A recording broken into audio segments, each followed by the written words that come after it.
I can sympathize with someone who's always struggling to find that special someone in their life, and I do wish the best for you. It can be intimidating getting into a relationship as we are always trying to find the right one to be with for the rest of our lives, hoping this shit doesn't turn into an episode of the Jomas. It's something that not a lot of people can achieve or even maintain, and some are even afraid because of the anxiety and the repercussions that come with it. Some people don't even want to be in a relationship, and that's fine. But what about those that are desperate to be with someone? No, I'm not talking about those who feel pressured by their parents, or the ones that are so devastated that they think that being with someone is the key to true happiness, which is fucking moronic, but someone who's given up on human interaction, and yet wants to be in a loving relationship, but bears no social skills, no element of common sense, and a mindset so fucking decrepit by all the filth that he's consumed, that it makes getting a handjob at the back of a Walgreens by some 60-year-old prostitute seem appealing, devoting a lot of his free time towards the one that he loves the most, and she's not even real. Happy birthday to you. Happy birthday to you. Happy birthday, Kotonoha.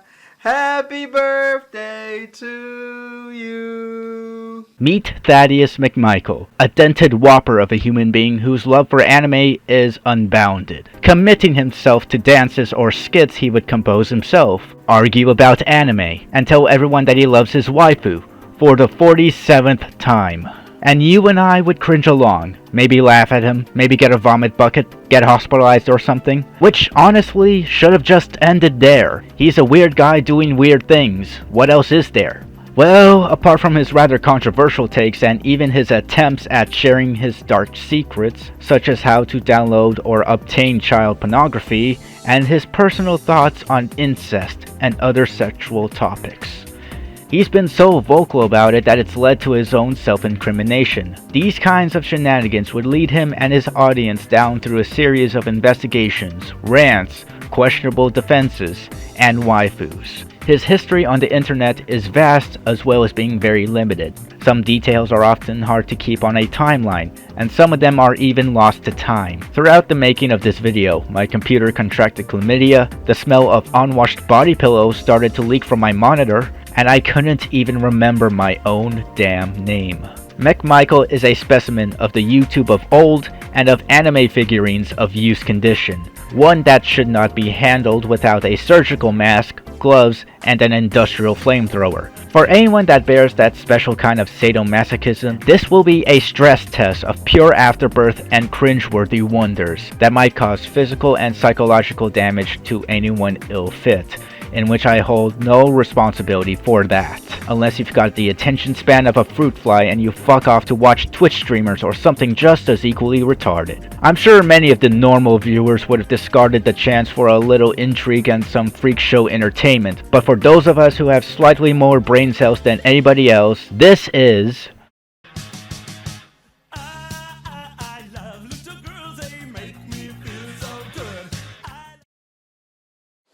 Like all wonderful fairy tales, this mutilated coffee bean has sprouted from that lovely green field known as 4chan. And while a lot of people tend to demonize this website to the point that it's just glorified headlines, hello Moist Critical, we can't really deny that 4chan has been a victim to its own users' anonymity, sometimes even being used by the most demented of creatures. MadThad only being one of them, having built up a following from his ranting and conversations about anime, gaming, and whatever dumb shit topic piques his interest, starting his YouTube channel by putting those interests in a video format.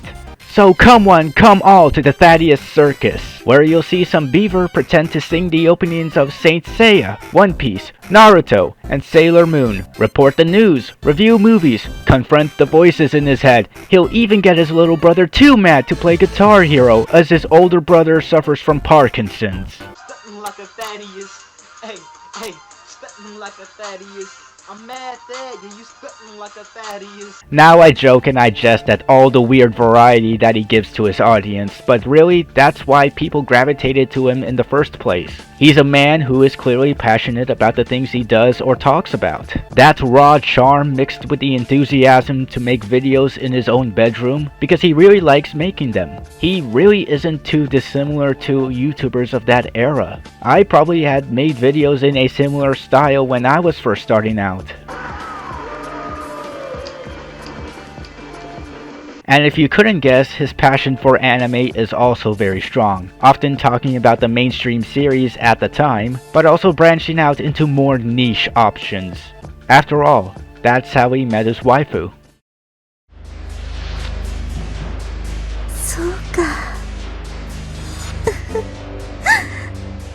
そうよね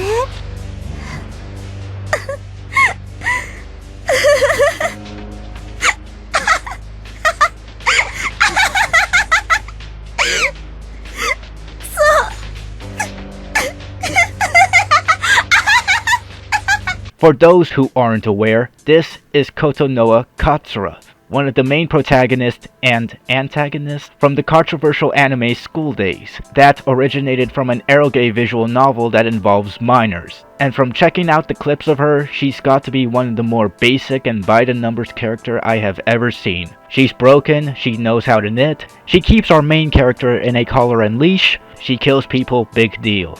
I've seen terminally online girls take their ex-boyfriends to court and make up bullshit. However, these qualities would still intrigue MadThad to the point where it's almost love at first sight. And from that point on, he and his waifu have been inseparable ever since. Honestly, she had a better chance in prison than to be hooked up with this specific otaku. And while I can't exactly pinpoint where all this has started, it progressively becomes a little weird over time. Okay, maybe that's me being a little too nice. It becomes fucking sad. Sharing his efforts of attempted Photoshop, his photos of their honeymoon at his local Bed Bath & Beyond. He would even make an account for his waifu and talk to himself, pretending that he's in a relationship. Even to go as far as to fucking propose, and even celebrating his waifu's birthday. And it's got to be one of the more stranger things that I have ever watched. Look, coming from someone who watches anime and loves a waifu every now and then, this has gone off in a direction where it really shouldn't have gone in the first place. But actually, I'm not sure which one is more pathetic, singing happy birthday to a picture of a deranged student or a fucking meme. Yay! And I hope you have a good birthday today. Now time for a delicious cake with my waifu. Yay! You jelly? If you are wondering, yes, he did eat the whole cake. And whenever he's not performing cunnilingus with a tall pillow, he is usually conversing with his audience about some of the more outlandish topics, mainly on his Tumblr and Facebook accounts, in which many of them have been archived. Most of the time it's him sharing his views on lolicon, child pornography, or whatever he had just jerked off to recently. Whether that would be transgender porn stars, little boys, or even bestiality. And seeing as how he is very open about talking about just about everything, even the more sexual and disturbing topics, a good look at him will simply tell you, yeah, he's into the really weird shit. What's gonna happen to all the people that make rape fantasies and brother and sister sex scenes and shit like that? Sex mangas. You know, I like that kind of shit, you know. I wish I had a little sister so I could have sex with. I got a brother, he's a faggot, so I can't really have sex with him. Back in 2010, he had admitted to jerking off his pecker to rape and incest, as expressed in a rant about Japan making a bill to stop anime producers from having to make sexual poses with characters that are under the age of 18. It was when Funimation censored some bits of Dance in the Vampire Bund, was when he was extremely upset and angry with this issue. People were signing up just to comment on the news article saying, it was mostly people saying like, oh, it's good, the pedophiles won't be able to see this shit no more, but, I mean, won't be able to see naked people, naked little girls, cause that's what they're talking about, naked little girl shit. And it's fucking terrible. I mean, you know... If you couldn't have guessed, MadThad, he likes them young, in which you can count the number of said age with both your hands and a singular foot. So much so that he wants to get everyone involved. On his Facebook page, he shared his methods of how to find child porn with his friends, family, and fans, and even supported an idea for a pedophile convention. A fucking pedocon! You could not make this shit up if you tried! I guess whatever makes it easier for the cops. Even wishing he had a little sister to fornicate with, or even adapting a little girl to be his sex slave. But probably what is even more disturbing is that he contemplated finding little kids in real life to take them in to do the unthinkable. Even when he was receiving warnings from his friends to stop downloading child pornography and mockery from passing trolls and critics who found his situation to be embarrassing, he would just shoot that down and continue on with his reign of shame. This would eventually lead to MadThad getting his Facebook and Tumblr banned, and for him to make a rant about it. And not far behind, the FBI have been keeping tabs on everyone's favorite expired Cocoa Puff. In 2013, it had gotten so bad that someone reported him to the FBI and he got labeled as a registered sex offender by them finding a hard drive that contains both real and fictional illegal porn materials inside, counted up to around 300 to 350 pictures, eventually arresting him. And when confronted with this and the posts that he had made on his accounts, he would claim some of them as just a joke, such as him claiming that he carried a USB drive filled with 6 gigabytes of child porn whenever he went to class, even though this would be proven true. Or he would straight up admit that he jerks off to this stuff, and most depressingly enough, he would try to justify this. No, remember my birthday with Kotonoha. At least she remembers. She will always and forever be my waifu. He would try to post bail to avoid becoming a prison cum sock, but if that were to happen, he would need to do 2 things: wear an ankle monitor and to not use the internet until his bail was up. But this fell through as he posted this online, which essentially violated the terms. Yeah, I'm not sure if I would retain bragging rights at such a critical time. At this point, he had to take a plea bargain, which would result in him being labeled as a sex offender for the rest of his life, delete all of his online accounts, or at least spend around 5 to 20 years in prison. Not surprising, considering that MadThad had over 600 images of child porn. But of course, some of his more handicapped fans didn't take the news too well when their idol was thrown into the slammer. This invoked some to make some shitty pathos tributes and were raging at online articles, crying that MadThad was a victim of the system or some retarded shit. But honestly, him spending 5 years was too light of a punishment. But a lot does happen within that time frame.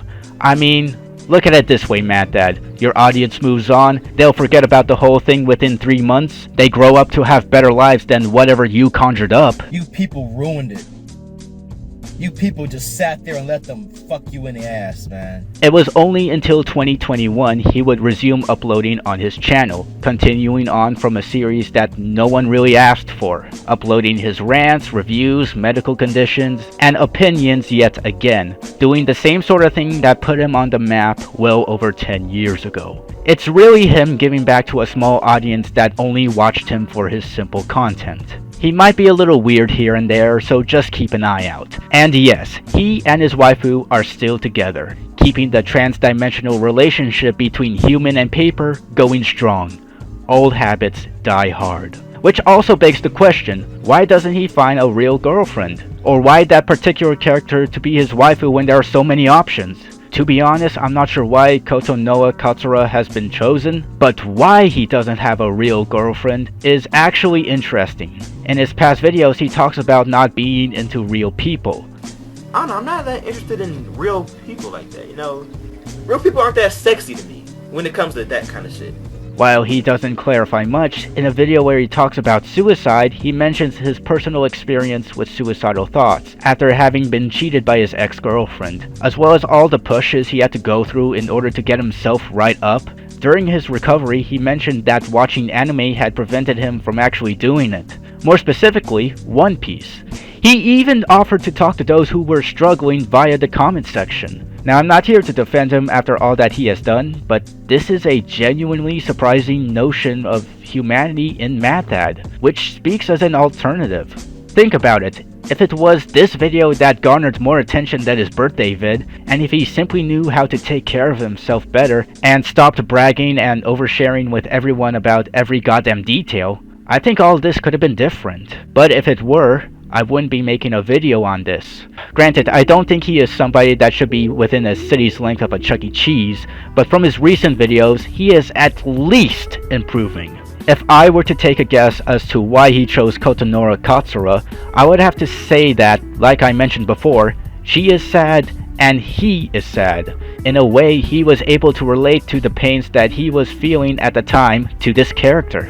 I understand not everyone shares the same opinions about stuff going on with the anime, but I feel like we have been infiltrated by too many normies. MadThad is a complicated individual, and to rip off as many band-aids as possible, he is disgusting, disturbed, occasionally desperate, and sometimes I think this man needs a swift kick in the mouth whenever his oversharing starts to kick in. And if history does repeat itself and he ends up in jail, I don't think there will be much of a following left to shed tears. At the same time, I don't really have much of a strong hatred compared to some of the other people I had talked about, or even how other people felt about him. And while he's been typecasted as a sex offender and a mentally deranged otaku, compared to many other comebacks, he managed to continue on to entertain a loyal fan base, even though many of us wished he stayed locked up for an additional 5 years. And how YouTube allows pedophiles despite signing laws and rule changes, I don't know. I guess it depends if YouTube suffers from period cramps or it forgot to take its medication. Really, all this could be boiled down to the scribblings of a madman that could have been a unmade successor to Solo, or the 120 Days of Pure Fucking Sickness, which instead of being made into a film, had morphed into a grown human being called MadThad, who throughout his little anime arc, he entertained, disgusted, and suffered, with his cardboard cutout of a girl to keep him warm at night. Till death do they part, even if it's just going to be absolute silence when it happens. To an outsider, many would fail to see this misshapen gopher from a fairly rational viewpoint, and would default to calling him a sicko and a pedophile, which is still true. As for me, all this is done just for my own entertainment. My name is Demosthenes, or just call me Deimos. But listen, you're watching too much lowly hentai, and I mean, to be honest with you, I'd rather you do meth at this point. You know what I'm saying?